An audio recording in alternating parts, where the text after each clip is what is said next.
Ang lansunis. Ilaw pa. Oh, magkukulan naman tayo ng balinghoy na kinuha ni Utoy. Putang, inaris na. Ay, maglula na nga. Lansunis.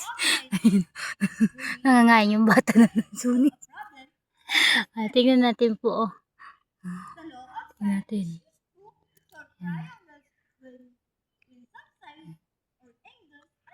Masisulit na yan.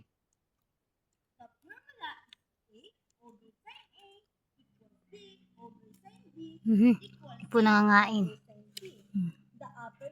Ang kulay namin ay talbos ng balinghoy, kadalawang buong niyog. Sarap nitong gulayin. Pag nalangis-langis ay ubos ang isang kalderong kanin din eh. Dito tayo sa gulod.